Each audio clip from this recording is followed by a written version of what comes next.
All right. Today is Thursday, the 11th, or excuse me, if we fucked this up from the beginning.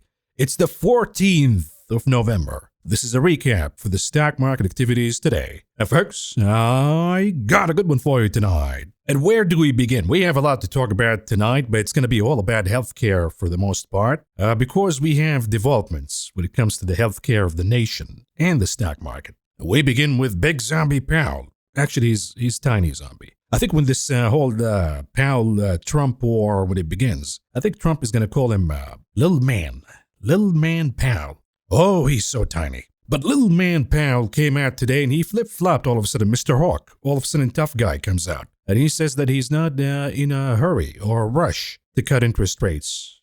What happened here? Because you say you're not in a hurry to cut rates because you're nervous about the data, bitch. The data that we just got, the CPI and the PPI, or what's going to come in the pipeline.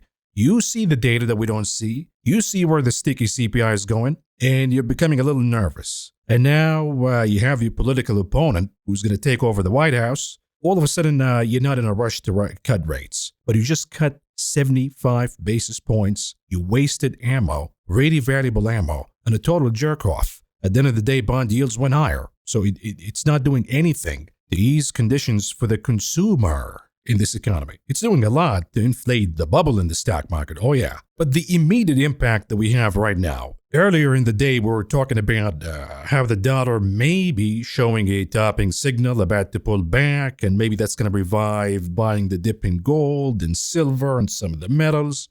It looked that way. Even yields pulled back a little bit, but yields, again, that's a deficit thing. The cost of borrowing for the government will go significantly higher. So yields, I'm not too optimistic that they're going to come back down. But the dollar might. Then came Powell, Mr. Hawk, all of a sudden, right? He's not in a rush to cut rates. And here's the reaction by the dollar. It surged significantly higher at the end of the day. And of course, the 2-year yield. That's the Fed policy. And the moment he said that, we've seen a surge in the 2-year yield as to say that, hey, folks, the December 25 ain't going to happen. He's not going to cut in December. Matter of fact, he's shitting his pants right now after the data that we got, and they know the data that we don't have. Just keep that in mind. But he's nervous about it. So we see the 2-year going higher. And we said yesterday that the shy is the one that is most likely to go down. So we see the two flipping by the incredible lows of, let's say, 4.25, finished the day 4.35 basis points. So an incredible move in a short amount of time.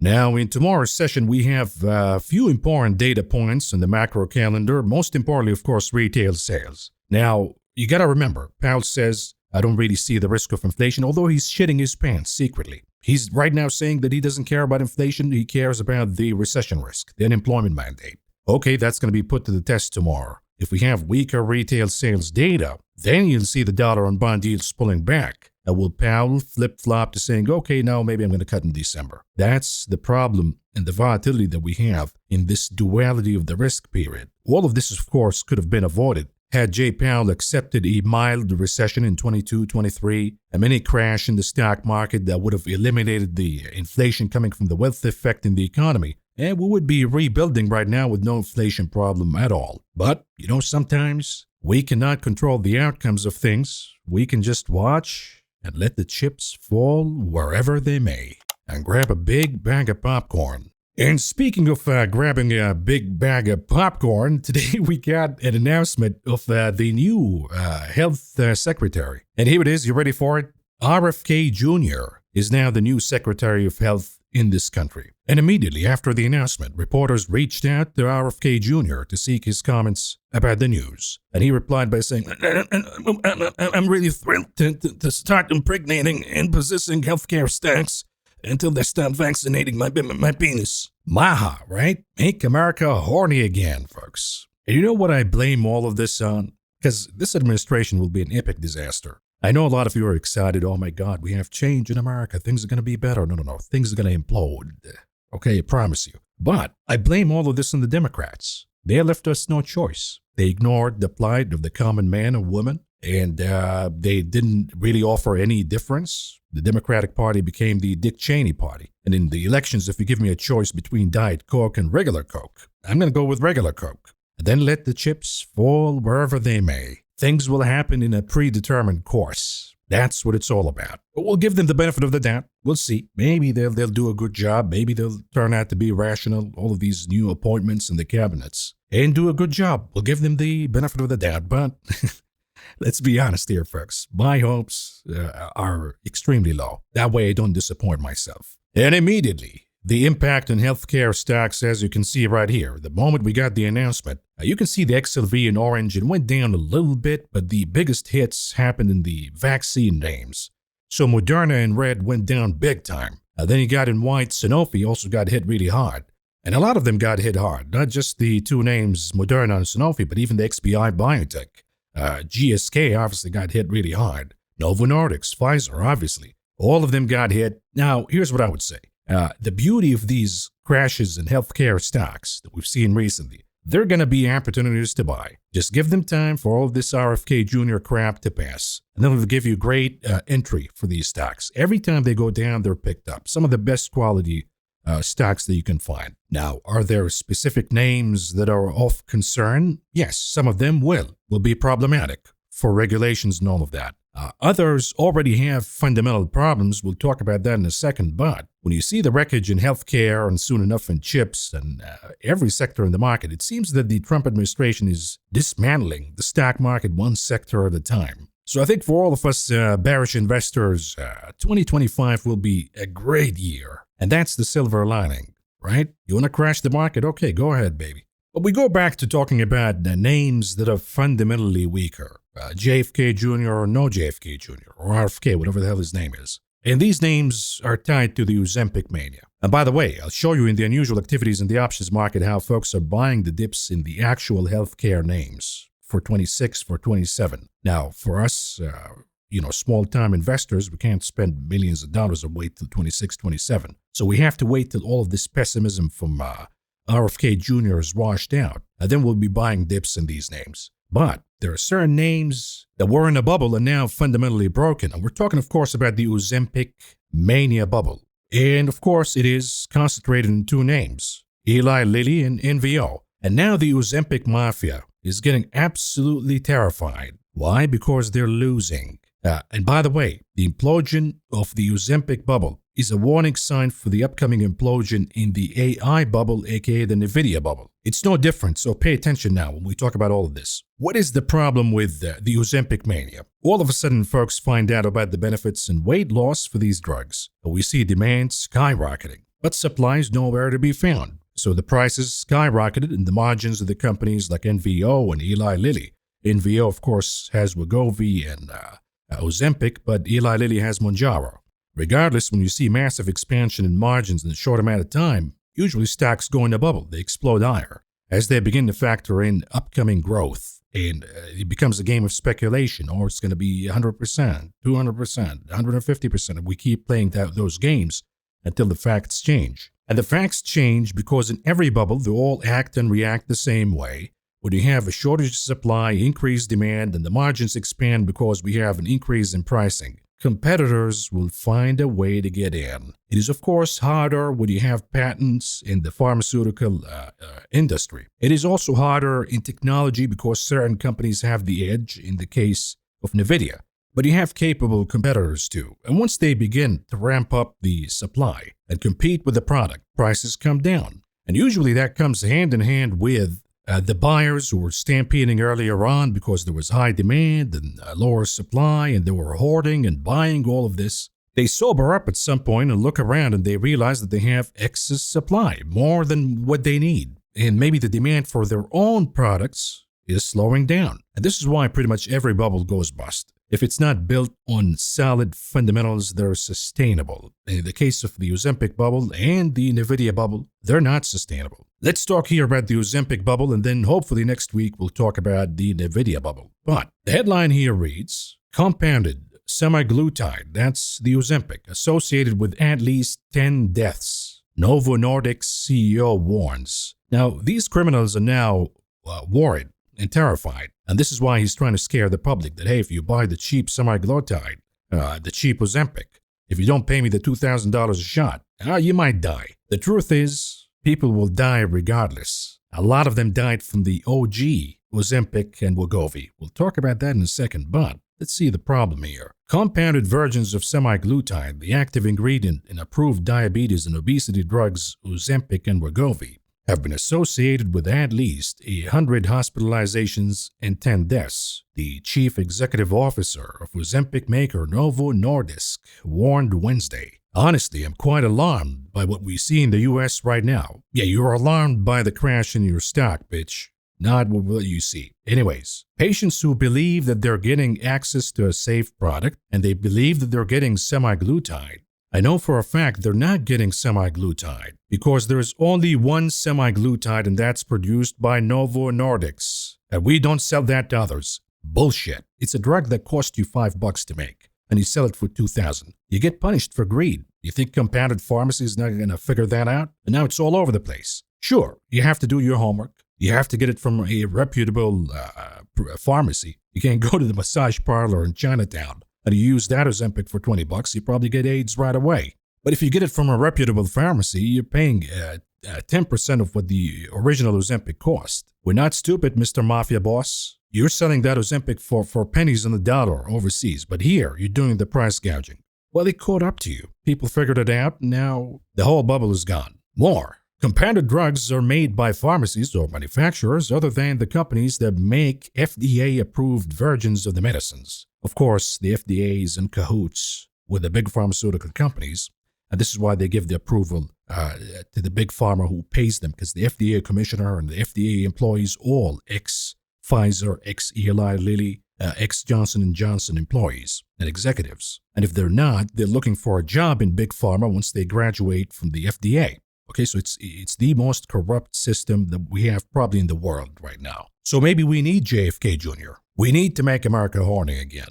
Maybe that's a solution, but we'll see. I don't know what his views are on Ozempic, but he could either allow the FDA to ban the compounded pharmacies from doing semaglutide, and that restores the monopoly to Novo Nordisk and Eli Lilly. That's the only bullet area for these stocks. Otherwise, if they say, you know what, losing weight for the nation should be accessible because it reduces the burden of healthcare cost from the government, then you probably want to allow compounded pharmacies all over the place to make semaglutide and help people lose weight. And that's going to make the bubble in Eli Lilly and NVO go kaput times 100. Anyways, let's read here. Semaglutide and similar compound, trizepatide, that's Mounjaro. That's if you oh my God, semaglutide, that's for poor people. Then you go with that Mounjaro.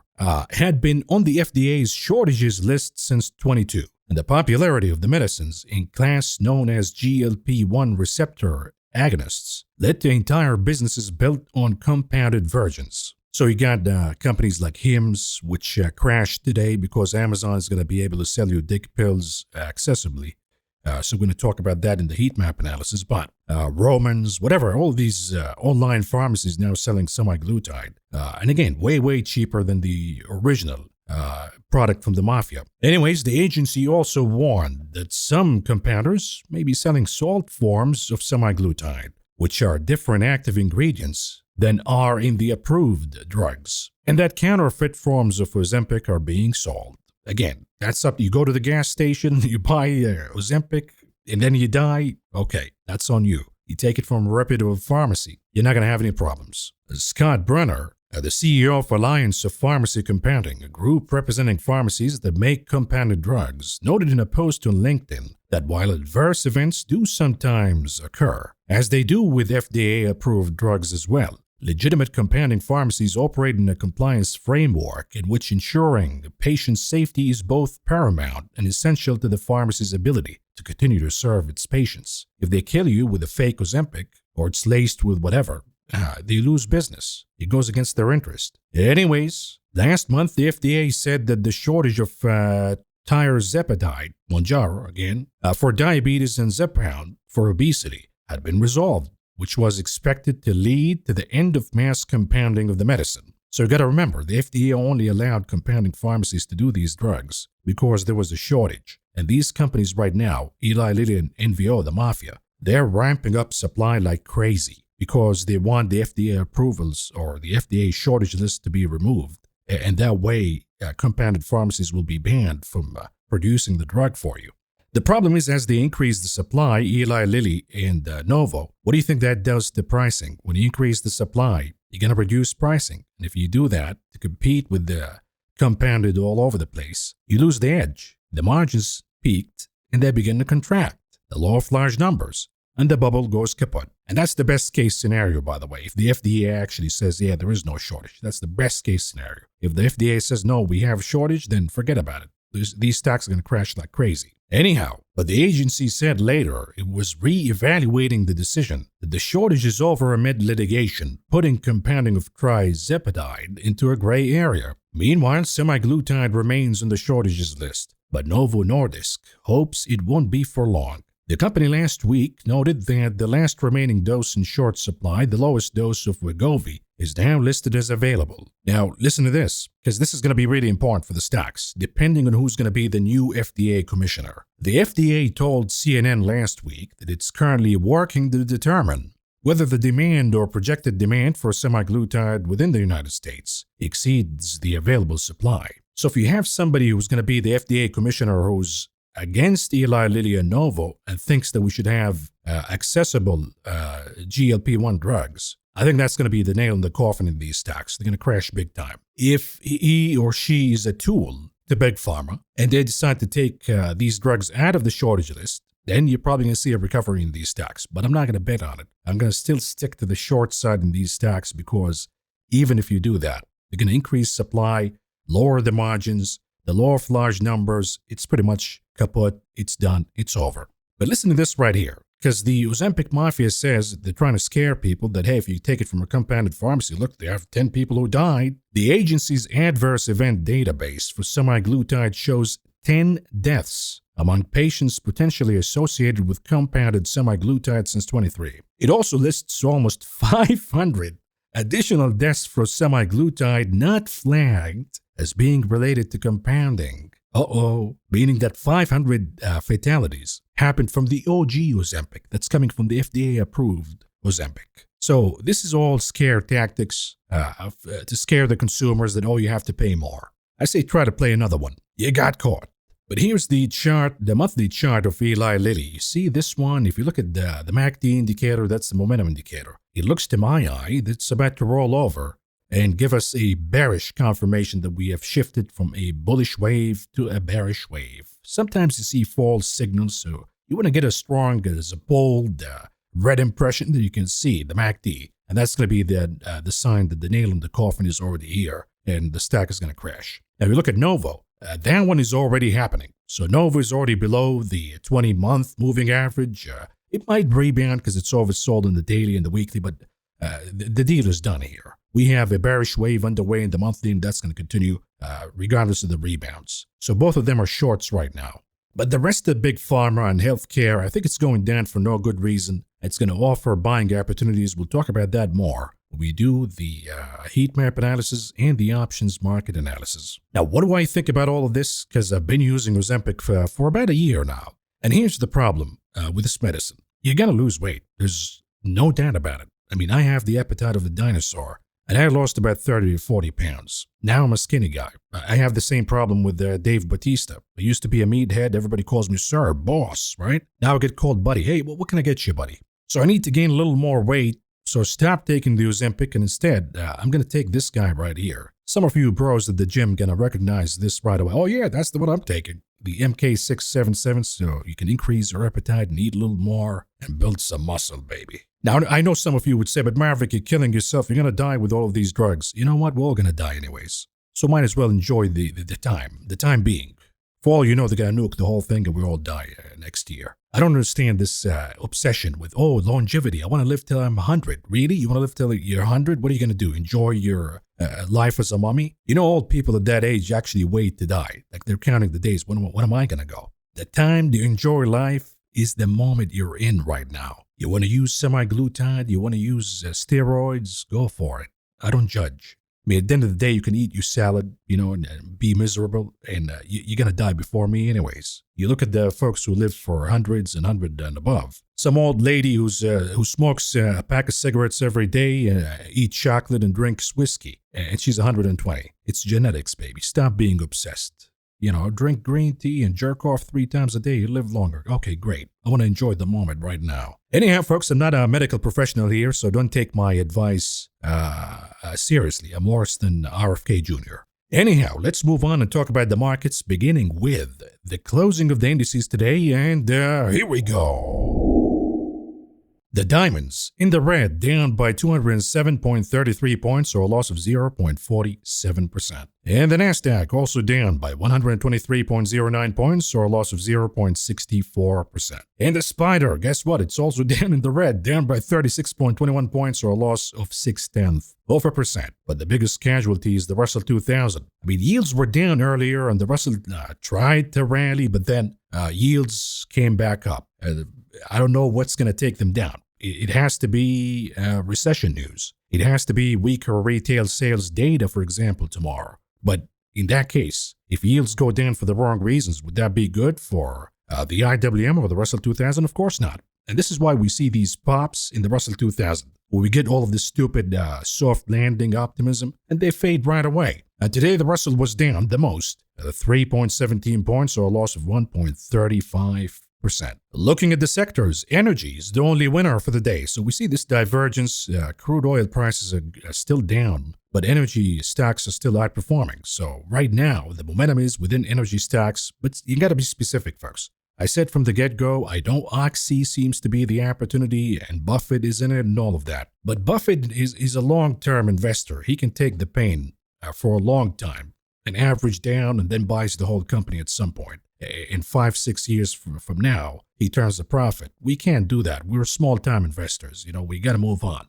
So if Oxy's not working out, why not just avoid the headache and go with a high-quality name like Exxon? That's what I did. I sold all of my oil exposure, and now it's all concentrated in Exxon. And I've been happy with that decision. But every other sector is down in the red today, led by healthcare because of the announcement of RFK Jr., but industrials got hit, cyclicals got hit. The question now, are we beginning to realize, remember we go back to the weekend video, we talked about at some point, all of this orange optimism will turn into orange pessimism because we got the tariffs, we got an unorthodox president who's going to do appointments that will cause a lot of volatility and uncertainty, and you'll see at some point the sentiment in the market souring. Don't forget, of course, that the tariff war will be bad for semiconductors. And the majority of the gains in the market this year came on the backs of semiconductors. So fireworks next week. Because we got NVIDIA, we got the fears about the tariffs in China and all of that. So NVIDIA, the bar is way too high. Either they're going to deliver or they're going to nuke the entirety of the market. But today, in the breadth, we see a negative breadth, not looking pretty good. Even if you open the hood, we see a new 52-week lows outperforming new 52-week highs. So the big guys, the small guys, all of them went down. So we look at the NYSE, 34% advancing, 64% declining. In the NASDAQ, 30% advancing, 68% declining. Now, that measures the volume, and it's mostly dominated by the big caps. When you see a negative breadth in the NASDAQ as in 30% advancing, 68% declining, that means that the majority of the big caps went down. But sometimes we see that we have more new 52-week highs versus lows. And that suggests that, yes, the big caps are down, but the smaller names went up. So we have some sort of a rotation element. When both of them are down, then you know that you have an inclusive down day. So if we check on the map, the heat map, you can see that the majority of names are down. Healthcare getting clobbered, of course. Even the defense contractors and industrials got hit today. Lockheed, Raytheon. You got to remember, this country is addicted to wars, and it's never going to stop spending on defense. But there is the sentiment right now that the new appointments for the defense secretary and what's going to come after that they're probably going to be less hawkish and less inclined to spend more in the military and initiate wars and all of that. The truth is, they're gonna, because a lot of them are neocons. I would say the probability of a war with Iran is at about 60 to 40%, and that's going to increase. The war in Ukraine might be resolved one way or the other. But again, you have to remember that there's a tie between the two wars. If Iran is hit, I don't think Russia is going to stay still. I think they'll get engaged. They might supply Iran with weapons. And the response would be even the Trump administration might supply Ukraine with weapons.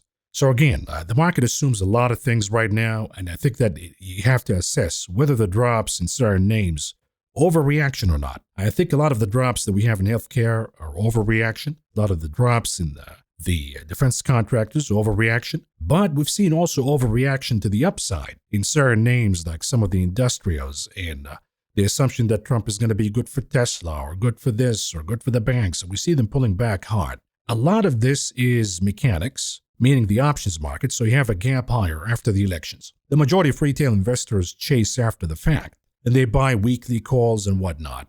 In this case, the monthly call is November 15th. The market maker sees a lot of calls being bought, and the market maker wants to exercise maximum pain before the expiration date, which is tomorrow. So they drop these names to shake out a lot of the call holders. And it depends what happens next on what's going to happen. Are they going to attract more put options buyers? And they want to exercise maximum pain on them too. If that is the case, then you see a rebounds on expiration Friday. But if the stampede in puts is so aggressive, you could actually initiate something we call an inverse gamma squeeze. We're not going to know about that until we look at the open interest data. That's not going to be available to us until about 30 minutes after the market opens. But the market maker gets that data right away, overnight. So they got the advantage in moving the market. But the beauty is we know what they're thinking from the initial move right off the gate. We know who they're trying to exercise maximum pain on. So keep that in mind. Tomorrow's morning brief is going to be important. What are the outperformers? We talked about energy. We talked about Disney today with the earnings. Spotify continues to be hot, so we have a gamma squeeze happening in Spotify after earnings. We have some commentary that came from ASML CEO that is positive, so we see the name up about 3% for the session. But after the bell, AMAT issued a warning, so we see them both down. AMAT down, of course, more, but ASML was also down. So not a good day for chips all in all. Even though there was an attempt here to rotate back from software, which got ridiculous. We've been talking about the charts just overboard. So we see a correction in software overdue, and they were trying to move the inflows from software back to chips, and it didn't work out. They bailed out right away. The point being is we have money right now waiting in the sidelines that came out of software today. Where is it going to go? Did it already go to Apple? Because Apple was the only outperformer today. Mysterious, of course, because all of them are down. Amazon down, Google down, Microsoft lagging, NVIDIA also pretty much flattish. So we'll see. I think that we have some money that came out of software. We'll see where it's going to go next. If we move on to the heat map for the ETFs, we can see that the TLT was higher. So yields all in all were down. But they made a comeback once Jay Powell opened his mouth. So a lot of the gains in the TLT were trimmed today. The lasting impression in any yield-sensitive name was the comeback of yields. So we see the IWM gapping and crapping, closing in the red. The KRE also closing in the red. The XBI got hit pretty hard for the reasons that we just talked about. The XRT negative. The XHB was up a lot in the morning and then trimmed the majority of the gains. So this is the category that we call risk-on yield-sensitive. When yields go down for the good reasons, they rally hard. And then you got the other category, which we call yield-sensitive risk-off. They thrive when yields go down for the wrong reasons. That's the XLU, utilities, the IYR real estate, the XLP staples, the XLV healthcare, dividend-paying kind of sectors. All of them are down regardless today. Then you look at no help coming from the XLK, no help coming from the SMH, even though it was positive today. So all in all, it was a negative day for the market. We see pullback in cryptos as we predicted yesterday. Besides that, it's a negative reaction. Energy is just a tick higher, but besides that, everything is down. Although with the dollar comeback, we still see GDX closing in the green. As to say that maybe gold miners are way oversold, that they can stomach another pop in the dollar and still rebound. We'll keep an eye. We had a trade on it today. We'll keep an eye on it tomorrow. But let's move on to commodities. It was a flattish day for crude oil, but again, energy stocks are going higher. Imagine what will happen if crude oil begins to find a footing and moves higher. I think it's gonna be another tailwind added for these energy stocks to go higher. The disappointment today came from natural gas. Although the charts look pretty good and the seasonality is pretty good, but we see a huge drop here, worth about 7% in nat gas. Why? I don't know, because we got the inventories yesterday and the inventories were short. Those are the weekly inventories. My hunch is we have a weather report that says the season probably going to be warmer than usual, and this is why we see nat gas going down. A lot of this is manipulation because natural gas is very sensitive to the weather forecast. Then when we look at softs, we talked about the three. The three amigos, they don't care about the dollar. The dollar can go higher all it wants. They're still going to go higher. That's cocoa, OJ, and coffee. They have a lot of shortage because of the climate issues. Lower production but higher demand. So even though the dollar is going higher, they keep going higher. And I think sugar is beginning to join them too. We'll keep an eye on sugar, but right now coffee is the best. We've been talking about coffee for weeks now. OJ's hot, hot, hot. Cocoa beginning to get hot again. Lumber was hot, just pulling back today. And cotton remains the laggard. We don't have a signal to buy yet. Metals with the dollar higher, it's impossible to rally. Even though palladium tried, as in palladium saying, hey, I went oversold in a big way. I'm ready to rebound. Just give me a pullback in the dollar. I'll give you 5-6% worth of a rebound. Then you look at the grains. We talked about David Einhorn yesterday. I think he's right that the agri plays a way undervalued, whether you look at the commodity level or the stock level. But they cannot rally with the dollar going higher, folks. So we see all of them going down, some in big percentages. We're talking about 2% apiece.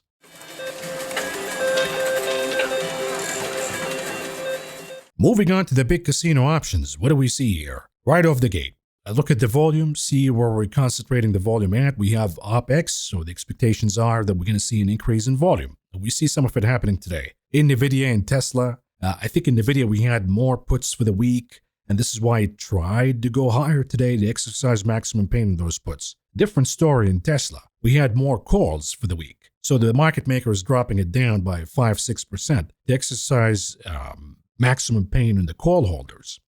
Could be a different story tomorrow. And the IV ranks now corrected, even in Tesla. It was at 100, and we said once it goes to 100, you grab the puts. We did the right thing, so we timed it pretty good. The trade that we have, though, it's going to require management tomorrow. So I'm going to be on Discord managing the trade for you, but it doesn't matter. Even if Tesla goes down more tomorrow, we're still going to be profitable. But Tesla right now, the IV rank at 50, so we see that the options are cheaper. If you want to initiate a short in Tesla, maybe you'll get a rebound tomorrow and a better entry, so we'll see what happens. We'll talk about it in Discord tomorrow. But IV ranks down across the board. The exception is Super Micro at 100. And it ain't been crashing, so Super Micro mechanically is ready to rebound. The problem is there's no even a glimpse of good news. Introduce just a tiny bit of good news, and you'll see a big rebound in the name because it's already mechanically overpriced in the premiums when it comes to puts. And right now, the opportunity is in capturing the profits from the puts if you had them. Let's talk about the flows. And today we have bullish flows for AmpLove. I mean, this is an AI play. It's hot, hot, hot. The stock is up, 600% for the year. They're still buying calls on it, millions and millions of dollars. I think there's some insider info here.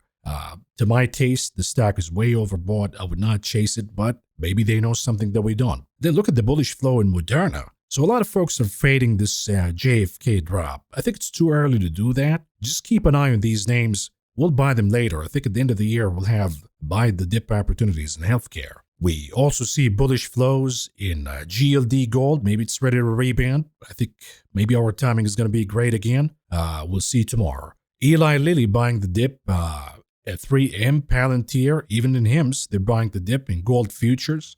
So we see a lot of stuff that went down today. They're kind of betting on a rebound. But there's stuff that went down today that they continue to hammer. Constellation Energy, TLT, Microsoft, Raytheon, Meta, MES. This is the micro S&P 500. Usually when we see puts on that guy, it's a sign that the equities market is about to go down. So we'll keep an eye on it. Pinduoduo, Baba reporting earnings tomorrow, so somebody's not optimistic about that. And they have bearish flows in these names. We see it in Apple too. Even though Apple was the outperformer, but we see fading here happening in Apple. Let's move on to the unusual activities that took place in the options market today. A lot of them are bullish. We only have one bearish. The rest of them all bullish. Beginning with AA, the ticker for Alcoa. They're buying the dip here. Somebody bought the 45 calls and they sold the 50. With the expiration date, Jan 17, 2025. Spending about $1 million. So the idea here is by the expiration date, Alcoa will be above 45, but ideally not above 50. But even if it is above 50, the trader can flip 1 million to 5. The 50 spread is just going to limit your gain. So I think it's a rational trade. Somebody knows the target exactly and they're betting on it rationally. I like the trade. Then we have a micro tragedy, which will be tragedy again. I promise you. Probably the biggest tragedy of them all. Biggest crash in history. But anyways, until that happens, The name remains hot, hot, hot. And we see demand coming in here, the 360 calls for December 20, 2024. Spending about $1 million, but look at how much they're paying for it. They're paying about $4,000 to enter these calls. That's too much. And I think Bitcoin is going to pull back, and with it, MicroTrageedy too. Then you have CRM. Pulled back today was one of the crazy shots that we covered earlier in the week. We got a pullback today, and somebody's already buying the dip here. The 360 calls, the expiration date December 20, 2024. Spending about $2 million. Tesla, here it is. Somebody buying the dip right away. But you see the stupidity right away. The 420 calls. So they're being cute. They just have millions and millions of dollars to play. It's gambling right now. And the job of the stock market is to suck the excess wealth among the public. That's the job of the stock market in a bubble. And transfer that wealth to Elon Musk and Jeff Bezos, the oligarchy, and the corporate insiders. But here the trader is going with the 420 calls because it's cute, right? 420. For December 18, 2026, spending about $4 million. Then we have ASML. We shouldn't cover this trade because it already went kaput after the warning from AMAT. But we'll show it anyways. Somebody bought the 710 calls, sold the 780 for December 20, spending about $2.2 million. They lost right away after the bad news from AMAT. But here we have somebody buying the dip in NVO. And again, it is oversold in the daily, got it. We might get a rebound, but in the monthly, it's going down. So somebody bought the 110 calls and they sold the 130 for December 20. The profit is limited to the $20 gap, and they spent about $3 to $4 in those. So it's not a bad bet if you see a rebound happening by December. They spent about $1.5 million on those. So if you have short shares on NVO, this could be a really good trade to hedge because it doesn't cost a lot and it has a good profitability gap. But here it is, buying the dip on all of this RFK Jr. crap. The XLV bull call spread. They bought the 150, they sold the 160. With the expiration date June 20, 2025, spending about $1.25 million. DHR Donner, another healthcare name that got hit after the RFK Jr. news, but they're buying the dip for 27. Notice that they're accumulating the dip for longer. They think that these names are going to recover. Forget about RFK Jr. They bought the 240 calls, Jan 15, 2027, spending about $3 million. Amgen, again, buying the dip, 300 calls, Jan 15, 2027, spending about $2.5 million. How about Pfizer, buying the 27 calls, expiration date Jan 15, 2027, spending about $2 million. It's the same trader, okay? It's the same firm. It's the same whoever hedge fund manager this is. And they see the dips that we got today as an opportunity in 2027. They also bought TMO, Thermo Fisher, 540 calls, expiration date Jan 15, 2027, spending about $1.5 million.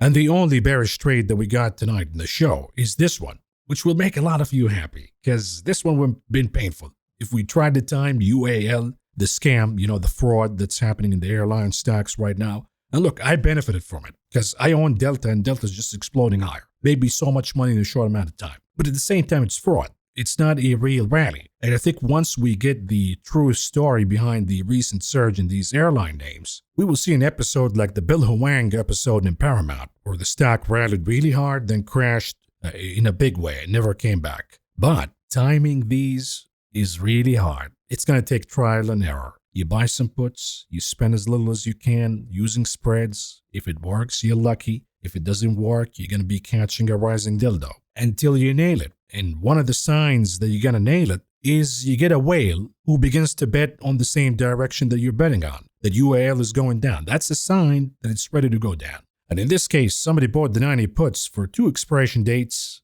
June 20, 2025 and September 19, 2025, spending about $5 million.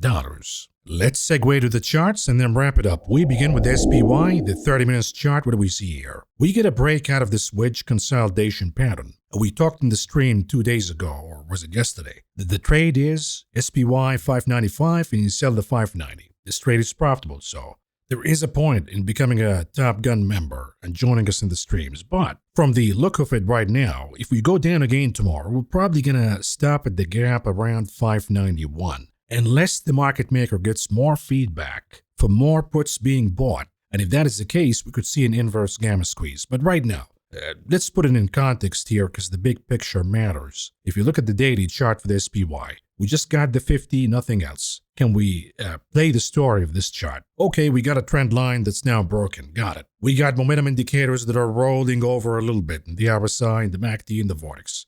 All warning signs, but another one is we had a bull flag pattern that is now pretty much gone out of the picture because we lost the lowest point of the body of the flag, 594.37. So if you're betting on declines in SPY, you have support. The last element that you don't have right now is OPEX and the funny games that could happen in OPEX. If we go down again in the daily chart, where can we find support? The answer is if you look at the 20 days moving average, once you plug in your Bollinger Bands, that's going to be in or around a really important number, which is the low of the post-election move higher, and that'd be the number 585.39. I think we find support there. If we break that support, then we're going to close the gap from the elections, or we're going to head to a lower low. But one step at a time, folks. You look at the Qs, not a lot of damage as we see in the SPY, still above the important number 506.41. If I'm playing the devil's advocate, maybe we have somewhat of a falling wedge-ish pattern here, and we go higher, and if we go higher, it's going to be because Apple outperformed today, so maybe inflows coming back into Apple. And the other reason, maybe running NVIDIA hot before the report next week. Maybe they want to rally NVIDIA all the way to 150 or beyond before the earnings report is out. If that is the case, the Qs is going to rebound. You look at the daily chart again. We have a bull flag pattern. Did we eliminate that? Kind of. 509.83 is the lowest point of the body of the flag right now. We closed below, but it's not as clean cut as the SPY. So we'll give it the benefit of the doubt that the possibility of a bull flag is still here. But if we continue to go down tomorrow, the bull flag is kaput, and we're probably going to go down to the 20 days moving average. Now look at what happened to the IWM, which some would say a leading indicator. The IWM reversed the entirety of the pop from Monday and now closed below the lowest point from the reaction post-elections, 223.75. Again, if you believe in a leading indicator, then the SPY and the Qs will do the same. Here's the dollar. Looked like it's about to roll over in the morning, but came JP and pushed it higher again. Is it too excessive? Yes. The dollar should not move like this. If it is moving like this, we should be shitting our pants because there is a message, and it is an extreme message by the dollar that folks are still trying to decode. I think I know what it is. It's the trade wars and the weakness in other currencies, and the revival of inflation, and the problem with the deficit, that the cost of borrowing will go higher. And the only remedy is for the Fed to tighten the policy and lift the dollar higher. Otherwise, inflation is going to go rampant. But if you do increase the value of the dollar, you're going to end up crashing the stock market, and if the stock market crashes, the economy goes into a recession. Right now, if we look at the old man gold, we are at the point where we should rebound from the 100 days moving average. But again, at this point, gold cannot rally without a legitimate pullback in the dollar. I think if you put a gun to my head and I had to guess, I would say gold rebounds, dollar goes down. Why? Weaker retail sales data. That's my guess. And this is why we went with some GDX calls today. Gold miners oversold, falling wedge at the lower Bollinger Bands. The odds say that we are due for a rebound. And the same goes for the SLV. It is hanging on the 100 days moving average, beginning to find some footing, but I think that gold looks a lot better than the SLV right now. It doesn't matter. If the dollar pulls back tomorrow, both of them will go higher. So you don't need the redundancy of owning both. To me, GDX is higher beta, and that will give me more profits in the options market if we see the dollar going down and GDX rocketing by 2-3%. The problem with this 100 days moving average in SLV, it is a must keep, because if you lose it, it coincides in the weekly chart with the 20 weeks moving average. If you close below, then silver is heading further to the downside, and that's only going to happen if the dollar continues to explode higher. Now, the rise in the dollar, to a certain extent, of course, has a negative impact on the price of crude. So right now we see crude consolidating in a bear flag pattern below the 100, below the 50 in blue. It's not a good look for crude oil right now. But like I said, if the dollar pulls back tomorrow, I think crude will find a footing along with gold and begin a rebound higher. But right now, the odds would say it's a bear flag. Downside has better odds than upside until the dollar pulls back. In the meantime, if you look at the weekly chart for the XLE energy stocks, as we said, ABC on track, momentum is improving, so right now it's a stock game, not a commodities game, until the dollar goes down. Looking at the 30-year bond yield, it's anybody's guess. If retail sales come out weak tomorrow, then we're probably going to see a pullback. But the pullback will be for the wrong reasons, so it's not going to be good for a lot of components, the risk-on components. But again, folks, we went down to 4.44. It didn't break. In that case, I have to say that maybe we see a pullback tomorrow. But it seems to me that yields want to head higher. And they're heading higher for the bad reasons, not the good reasons. And I think at some point the market will wake up to that fact. In any case, we look at the yield-sensitive XHB home builders, that's risk on. If they go down yields for the wrong reasons, not good. If they go higher, not good either. It is the most sensitive to bond yields, even more sensitive than the IWM. And right now, we see a rejection of the 20. And I think once we crack below the 100 days moving average, it's going to flush down in a big way. So right now, the odds favor downside momentum, unless we see yields going down for the right reasons. Then we see the XHB rebounding. But right now, I'm going to stick to the short trades that we talked about yesterday. The IYR daily chart, rejection of the 50 days moving average, on track to form the inverse ABC. You can see it clearly in the weekly chart. Unless there is a rescue tomorrow, such as lower yields for the wrong reasons, and we see folks flocking to buy dividend-paying stocks in the IYR. Looking at the KRE regional banks, this is in the risk-on category. We talked about the rising wedge. It's beginning to break. It doesn't make sense for the KRE to rally when yields are going higher. But because we have the reverse repo play games with the Fed and the banks, we see them rallying with the big banks too. But that's not going to last. If yields continue to go higher, the KRE is heading down. Looking at the Chinese names, most important name is Baba. We got earnings tomorrow, judgment day, make or break. We're flirting with the 100. The 100 should hold. You can't break the 100 and keep or maintaining any bullish trend after that. The stock is oversold. The bar is way too low. If we beat and we see Baba surging higher, I think we move on from the pessimism of the Trump administration against Chinese stocks and we begin to focus on the fundamentals. And that's going to be a positive, net positive for Chinese stocks. But it's a big if. It depends on the report tomorrow. The VIX, did it find a footing at 1388? It appears so right now. And just a little tick in the VIX caused a mini flush in the indices at the end of the day. Imagine what happens if there's an episode such as Nvidia missing or retail sales coming out horrific, or whatever reason it is.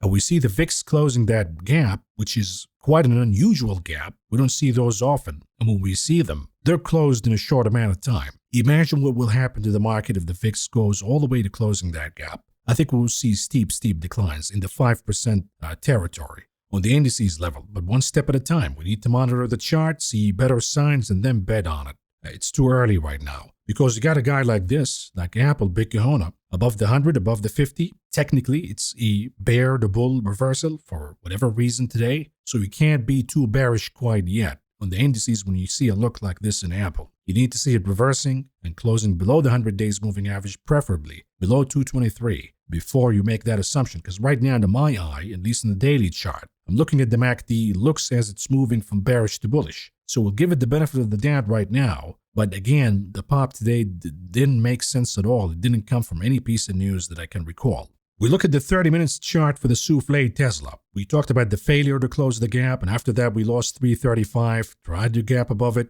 ended up with a failure. Now we have to look for 321.26, the other gap. We closed below again. So it's not a good look for Tesla. It suggests that we probably have more declines to come. But since we have OpX tomorrow, and the name is a little oversold in the intraday charts, maybe, big maybe, that we have a falling wedge here and we could see a little bit of a rebound in Tesla tomorrow. Now, if you have the trade that I'm in, the diagonal put spread, you want Tesla to go a tick above 315 tomorrow. Because if that happens, the trade will be handsomely profitable. So 315-ish, 316 is the sweet spot. Anything more? No. If we close at 316, what we're going to do in the trade is open the 315 or the 310 or even the 300 for the expiration date of next week as a spread. And now we've reduced the entry cost by half. And the probability of the trade becoming profitable is highly likely. You look at the daily chart for Tesla. Can we see more declines to come? Yes. Maybe an initial rebound because of an oversold 15 minutes chart or some other chart like the 10 minutes or the 30 minutes. But in the daily, it looks to me that Tesla wants to go further to the downside. And again, even if it goes down to 258, for example, 258.5 is my number. if it goes down there, it will be just a rational correction of erasing about half of the move since the elections. And that's reasonable. That's not out of the norm. When we look at NVIDIA daily chart, we have a rising wedge that is getting tighter and tighter, but we still have a bull flag pattern. So what do we do here? I think you give it the benefit of the doubt that the bull flag is going to play out. We see a little bit of a rally before the report coming out. Unless we take the lowest point of the body of the bull flag and we close below, then we got a reversal. And the odds will be that folks are beginning to sell NVIDIA before the report because we always see things leaking to the insiders. They get the report beforehand because they pay the accountants at the company. And once they leak the reports, if they buy NVIDIA, maybe they're seeing something positive. If they sell NVIDIA, they're seeing something negative. Now, you can't make that judgment for tomorrow, though, because tomorrow is going to be about OpEx, and that could tilt things one way or the other. But I think next Monday, we'll see how the stock trades. And I think the insiders will make their moves Monday, Tuesday. So keep an eye here on NVIDIA. And lastly, tulips, Bitcoin. We're not going to look at the weekly because there's no update in the weekly. The daily, not much, but the hourly. The important number is 86,575. You close below that, then you're probably going to play a topping in the shoulder. But we see a correction in BTC that could take us all the way to 80 even, if not the high 70s. And then we'll see what happens. Maybe folks will find an opportunity in buying the dip. At that point, we have to look at the weekly chart, but one step at a time. If we lose 86,575, I think we have a flush closer to 80, and then we'll see what happens on the weekly chart. Let's move on to the conclusion of this video. What do we have on the economic calendar tomorrow? We have the most important one would be, of course, retail sales. That's on the macro calendar. But before that comes the import price index, the Empire State Manufacturing Survey. So we have important data points coming out tomorrow. Don't forget, of course, about industrial production, capacity utilization, business inventories. And lucky for us, we have more commentary by the Fed zombies. And now the big guy, tiny man, he says that he's not in a rush to cut rates. Will Zombie Goolsby from Chicago agree with Powell or not? Will Boston, Suzanne Collins, agree with Powell or not? We have more zombies speaking tomorrow, including New York Fed zombie Williams. So a lot of them are speaking. We'll see what they have to say. Is there an alignment with Powell's commentary today or not? But with that, folks, we leave it at this. This is all I got for you for tonight. Thank you for listening. Thank you for watching. Appreciate and love all of you as always. I'll be talking to some of you tomorrow, but most of you once again over the weekend. Enjoy the weekend and good luck for tomorrow's session. Good night for now.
Try, baby, try to trust in my love again.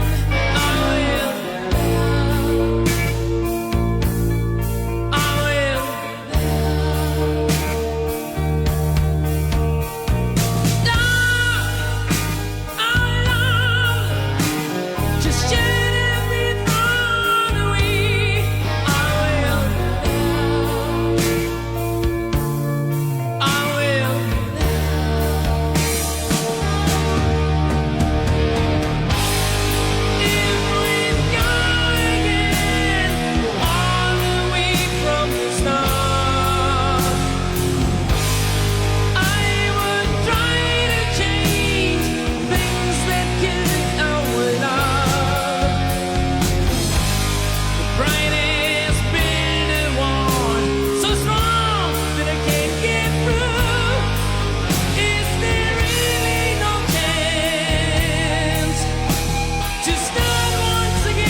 This kid